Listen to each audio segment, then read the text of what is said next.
Dear students, welcome to Gate Smashers. Finally लंबे इंतजार के बाद आरपीएससी प्रोग्रामर की नोटिफिकेशन आ गई है। 2022 में भी इसके बारे में आया था, इवन सिलेबस भी आया था उसका, लेकिन आगे कोई ऑनलाइन फॉर्म वगैरह कुछ भरा नहीं गया था। लेकिन अब जाके जो है वो इसकी फाइनल नोटिफिकेशन आ चुकी है। फॉर्म अभी भी स्टार्ट होंगे 1 फ़रवरी से, लेकिन उसके बारे में इन्होंने सारा अच्छे से बता दिया है कि क्या चीजें रहेंगी, कैसे एग्जाम होगा, ईच एंड एवरीथिंग। तो मैं आपको थोड़ा सा ब्रीफ पॉइंट यहाँ पे बताने जा रहा हूं ताकि आपको एक आइडिया हो जाए कि किस तरीके का एग्जाम होगा, क्या क्या उसके अंदर आएगा, ताकि आप अपनी प्रिपरेशन बहुत अच्छे ढंग से कर सकते हो। क्यों? क्योंकि बहुत अच्छी अपॉर्चुनिटी है।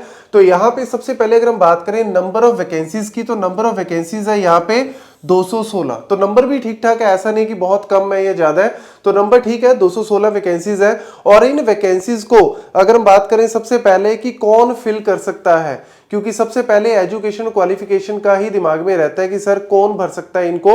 और स्पेशली राजस्थान के एग्जाम में तो काफी स्टूडेंट का कहीं ना कहीं डाउट रहता है कि सर मैं भर सकता हूं या नहीं, इसके अंदर क्या क्या रहेगा। तो देखो सबसे पहले उन्होंने मेंशन क्या किया हुआ है, BE BTech, MSc in IT, computer science, electronics and communication, मतलब 3 है। आईटी वाले भी भर सकते हैं, इलेक्ट्रॉनिक्स वाले भी भर सकते हैं एंड कंप्यूटर साइंस वाले भी भर सकते हैं, जिसने चाहे बीई बीटेक की हो या फिर एमएससी। और इसके साथ साथ एमसीए वाले भी इसको भर सकते हैं।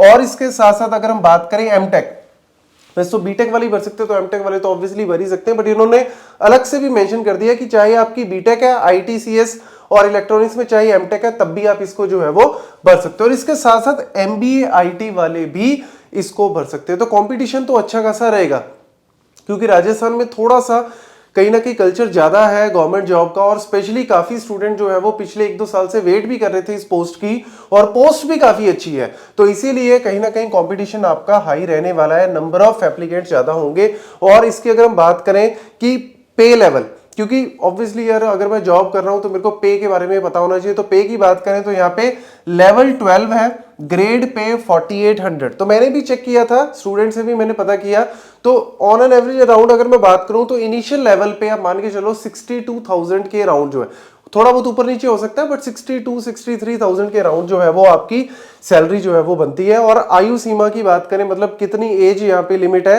तो 21 to 40 तक की लिमिट है। बाकी रिलैक्सेशन वो जो कैटेगरी वाइज वो कहीं ना कहीं रहती है, बट ये पॉइंट जो है वो मेनली आप याद रखना। एजुकेशन क्वालिफिकेशन होगी। इसके बाद अगर मैं बात करूं कि अदर, कहीं ना कहीं ये भी डाउट रहता है कि सर मैं अदर स्टेट से बिलोंग करता हूं, हरियाणा से हूं, पंजाब से, क्या मैं भर सकता हूं? तो यस, आप लोग भी इसको भर सकते हो, लेकिन इसमें क्या रहता है कि अगर आप कोई कैटेगरी से बिलोंग करते हो या पीडब्ल्यू, कोई भी अगर आपके पास स्पेशल कोटा है, तो वो अगर आप अदर स्टेट में हो, तो आप राजस्थान की अगर पोस्ट में भर रहे हो तो आप एज ए जनरल उसको भर सकते हो। मतलब वो स्पेशल कोटा आपको वहां पे नहीं मिलेगा, वो सिर्फ राजस्थान वालों के लिए ही होगा। देन अगर हम बात करें यहाँ पे, अभी आवेदन स्टार्ट नहीं हुआ है, स्टार्ट हो जाएगा 1 फ़रवरी से, और पूरा महीना है, इनफ टाइम है, तो आप अच्छे से इसको भर सकते हो। तो I hope, cross your fingers कि यार आ जाए और अच्छे से सारा एग्जाम वगैरह सब कुछ हो जाए, क्योंकि कई बार गड़बड़ी बहुत हो जाती है, तो ये चीज इस बार ना हो, तो आप ऑनलाइन इसको जो है वो फिल कर सकते हो। देन अगर हम बात करें पेपर पैटर्न, क्योंकि अल्टीमेटली एग्जाम, ठीक है जी हम वेट कर रहे हैं, हमें पता लग गया एग्जाम जो है वो मैं एलिजिबल भी हूं, इवन लास्ट ईयर वाले स्टूडेंट भी, ऐसा नहीं कि कंप्लीट होनी चाहिए आपकी BE BTech MC MSc, even last year वाले भी इसको भर सकते हैं, लास्ट सेमेस्टर वाले भी इसको भर सकते हैं।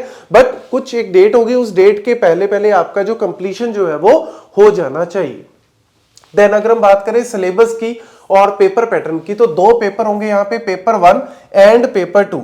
और अगर हम बात करें यहाँ पे पेपर 1 और पेपर 2 दोनों में, पेपर 1 में भी आपके पास यहाँ पे 100 मार्क्स है, पेपर 2 में भी 100 मार्क्स है, 2 आवर्स इसके लिए, 2 आवर्स, मतलब एक ही दिन हो जाएंगे, और आपको दोनों पेपर देने जरूरी है। और पेपर 1 की अगर हम बात करें यहाँ पे, मतलब हर एक जो है वो आपको एक एक नंबर का क्वेश्चन होगा, तो यानी आपके 100 मार्क्स हो गए, 100 मार्क्स हो गया। और देन अगर हम बात करें यहाँ पे 2 आवर्स का ये टाइम हो गया।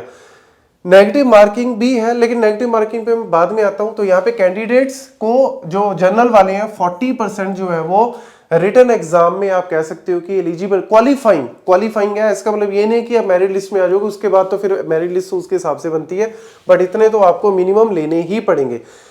पेपर 1 के अंदर क्या आएगा, पेपर 1 के अंदर आपका रीजनिंग वाला हो गया, numerical analysis and general knowledge of current affairs of Rajasthan, ये तो सबसे पहले। और इसी में साथ साथ आपका डीबीएमएस और कंप्यूटर नेटवर्क वाला पोर्शन रहेगा, ये इंपॉर्टेंट है जी। पेपर 1 ऐसा नहीं कि सिर्फ एप्टीट्यूड रीजनिंग और यही है, पेपर 1 में इन्होंने साथ साथ डीबीएमएस वाला पोर्शन पूरा डेटाबेस का और साथ ही साथ कंप्यूटर नेटवर्क्स का टॉपिक भी, ये बड़ा मेरे को सही लगा कि यार टॉपिक के साथ ऐसा नहीं कि सिर्फ बता दिया भैया नेटवर्क्स आएगा।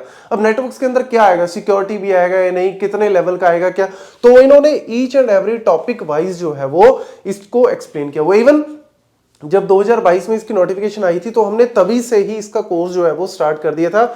बहुत सारे स्टूडेंट इस कोर्स को ऑलरेडी ले भी चुके हैं, आप भी इसके अंदर एनरोल कर सकते हैं। आपको जो है वो डिटेल नीचे डिस्क्रिप्शन बॉक्स में आ जाएगी, ऊपर आई सेक्शन में भी आ जाएगी, जहां पे बहुत सारी वीडियोस, बहुत सारा कंटेंट ऑलरेडी बना हुआ है।